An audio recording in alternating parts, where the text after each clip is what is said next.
Is it possible that the true key to a rich and fulfilling life lies not in the contents of our wallets, but in the depths of our self-love and the resilience of our mindset?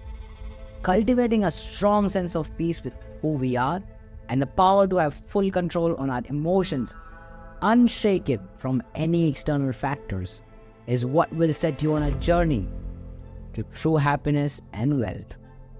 In this video, I'll tell you the top 5 habits that have transformed my life and can yours too, and set you on a path to true wealth and happiness. From the first thing you do in the morning to how you utilize your brain capacity throughout the day.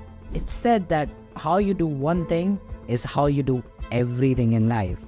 I'm sure you must have heard many people say that our brain is a supercomputer and everyone has the same capacity to utilize it to its full extent.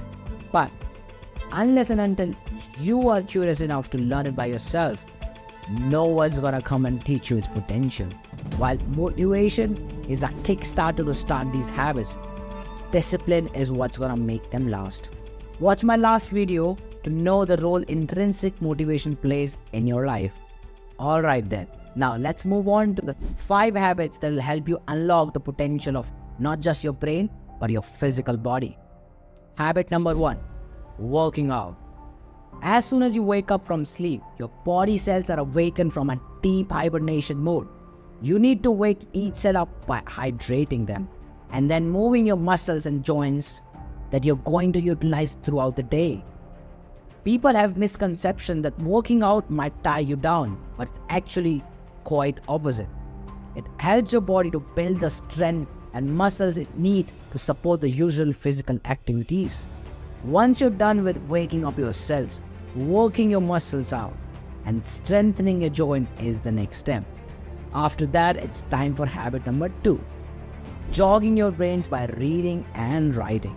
Read because within the pages of books lie the treasures of countless worlds, perspectives and wisdom, awaiting discovery to enrich your mind, nourish your soul and ignite your imagination. It's said one should read what you like until you like anything that you read, because you become inherently knowledge hungry once you start enjoying reading. Now journal because within the lines of our own words lie the power to untangle our thoughts and explore our emotions and chart the course of our personal growth. It's not just about recording moments, but about understanding ourselves and shaping our own narratives. The more you journal, the more you understand yourself and the journey that becomes only forward and upward.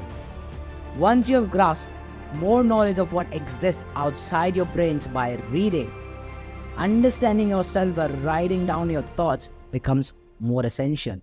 Now, once you've understood the importance of writing and reading, we should move on to the habit of nourishment. Habit number 3, feeding your soul and body with some delicious nutrition that gives you the energy to not only move your physical self, but satiate your brain's well-being.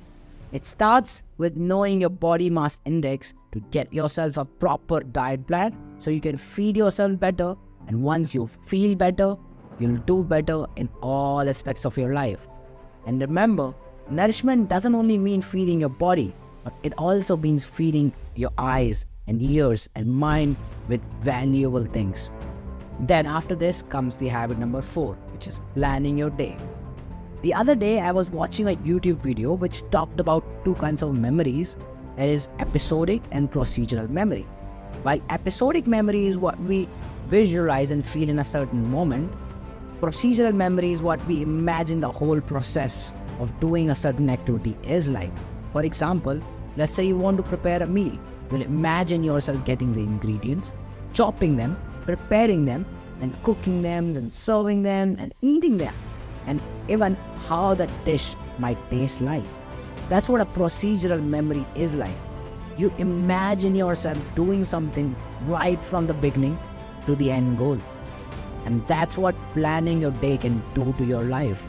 Once you know what you aim to achieve and you write it down in steps, you will end up progressing from one step to the other, and you won't even realize how productive that will make you.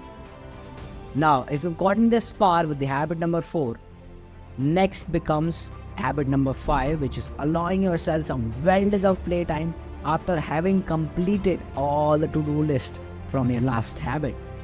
Now, having done so much work throughout the day, you should allow your brain to have some guilt-free time where you do any activity that makes you happy. It could be playing a sport or a video game, watching a movie, or doing nothing at all. Whatever makes you happy, you've earned this incentive to yourself. Now, I've told you these 5 habits in the order that I practice them. You are free to experiment them in the order that suits you. And you don't even have to adopt all of the 5 habits at the same time. You can start with 1 or 2 and see how they progress and how they make a difference in your life. I hope you guys found this video useful, and if you did, don't forget to like and share this with your friends to challenge them to adopt any of these habits as well. And until then, I'll see you in the next video.